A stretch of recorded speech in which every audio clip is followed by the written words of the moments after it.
Yo les potos et héros, j'espère que vous allez bien. Moi en tout cas pour ma part ça monte super bien. Et aujourd'hui on se retrouve pour une toute nouvelle vidéo. Donc je t'ai envoyé cette vidéo à plusieurs chaînes communautaires. J'espère qu'elles m'uploaderont, ça me ferait vraiment super plaisir. Et aujourd'hui on se retrouve pour pas 10 choses à savoir sur, mais 12. Voilà, parce que j'ai trouvé un sujet vraiment très intéressant et qui je pense serait très bien de vous faire connaître, tout simplement pour les gens qui connaissent pas. C'est tout simplement les 12 choses à savoir sur le Deep Web.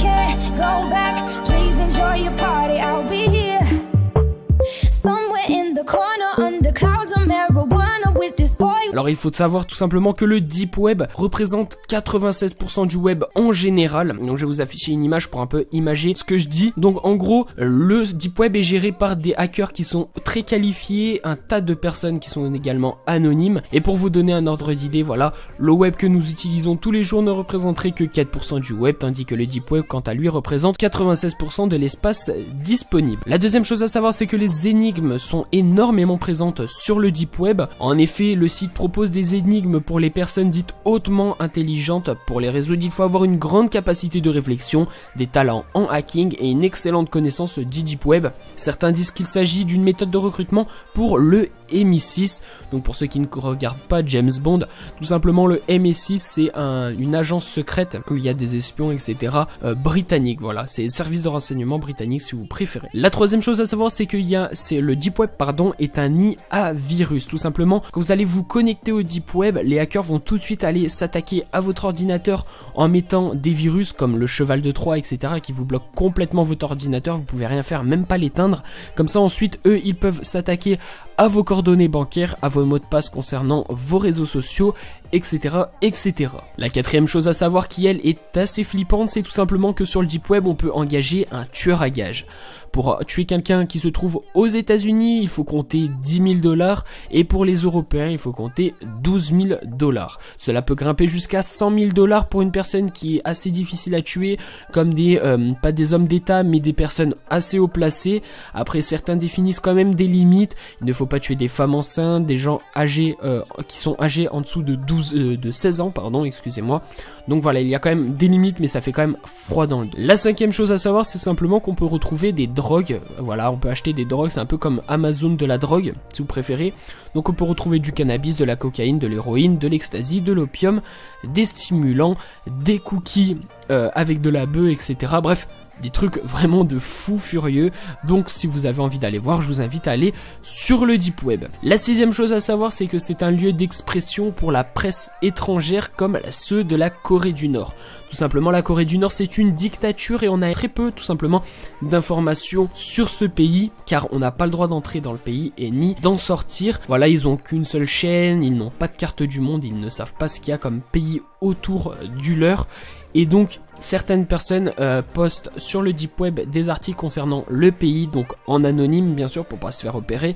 Donc voilà, après ça nous permet nous d'en savoir un peu plus sur ce pays assez mystérieux. La septième chose à savoir, c'est simplement que les groupes extrémistes, donc Al-Qaïda, Daesh, etc. utilisent le Deep Web pour pouvoir communiquer et organiser des attentats. Certains messages d'Al-Qaïda ont été interceptés par le gouvernement américain afin d'éviter énormément d'attentats concernant les ambassades américaine. La huitième chose à savoir, c'est que tout s'achète sur le Deep Web, comme j'ai pu vous le montrer précédemment avec la drogue, les tueurs à gages, etc. Sauf qu'on n'utilise pas les euros ou les dollars, car c'est une monnaie qui sont très traçables, on va dire. Voilà, on peut vous retracer avec ce que vous avez acheté, si vous achetez en dollars ou en euros.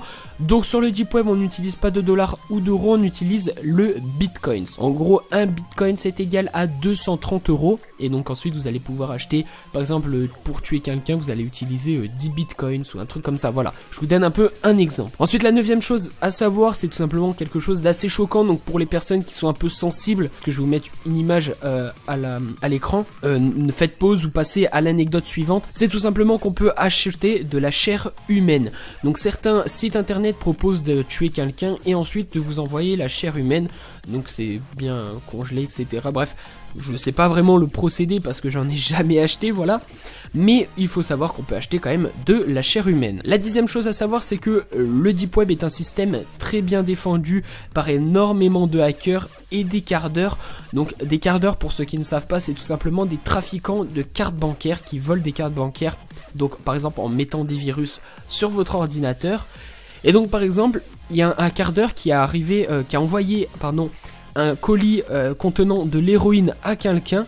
Et dans la journée, le SWAT est venu chez cette personne, et tout cela grâce au site qui s'appelle Swatting, qui vous permet en fait d'envoyer un message au SWAT chez vous. Et le principe est de faire croire aux services spéciaux que vous êtes armé ou que vous avez menacé de mort quelqu'un. Et donc ensuite, ils viennent toquer à votre porte. Et pour ceux qui veulent un exemple, je vous invite à aller taper sur YouTube Swatting BBX, qui est un streamer français qui lui s'est fait swatter en direct, en live. Il est à la rediffusion sur YouTube. Vous allez voir que sa famille va être énormément choquée. Et je trouve ça vraiment très débile de la part des viewers de faire ça. La 11e chose à savoir, c'est tout simplement qu'on peut trouver des films très particuliers. Donc il y a aussi des films pornographiques, etc., de pédophilie, mais il y a aussi des films d'horreur, mais pas des films d'horreur où c'est du faux. C'est des films où on met en scène des vraies personnes et non des acteurs où on les tue, vraiment on les torture. Donc le Deep Web est aussi connu pour ses contenus vidéo horribles, donc de la pédophilie à la torture en live, donc en streaming. Tout est possible si vous savez chercher, et bien sûr comme c'est le Deep Web, il n'y a aucune limite ni aucune restriction, donc c'est un endroit vraiment très glauque, le Deep Web. Faites attention pour ceux qui sont assez jeunes, voilà, vous dites oh c'est trop cool, on peut acheter des armes et tout, mais faites attention parce qu'il y a des choses vraiment très horribles comme des tortures en live. C'est les viewers qui décident qu'est-ce qu'on fait à la personne. Bref, je vous invite à aller regarder plus profondément sur internet si ça vous dit. Après moi je cautionne pas du tout ça. La 12e chose à savoir, c'est tout simplement qu'il existe un Wikipédia caché. En gros, vous allez, quand vous voulez accéder au Deep Web, il va falloir aller sur Wikitor. Et en gros, ça va vous amener sur une page où il y a énormément de liens. Et donc par exemple si vous voulez acheter des armes, et ben vous allez taper achat d'armes et ça va vous afficher un lien. Il va falloir cliquer dessus et ça va vous rediriger instantanément sur une page où on peut acheter des armes. Donc voilà, donc les gars, cette vidéo est terminée, j'espère qu'elle vous aura plu. Je sais qu'elle a été quand même assez longue, mais je pense que c'est intéressant pour vous. Donc n'hésitez pas à mettre un like, à commenter, partager ou à même vous abonner si ce n'est pas déjà fait. En tout cas moi les gars, je vous dis à la prochaine, portez-vous bien, profitez de vos vacances pour ceux qui sont en seconde. Moi les gars, je vous dis à la prochaine, je vous fais plein de bisous, ciao, bye bye, c'était Yerox.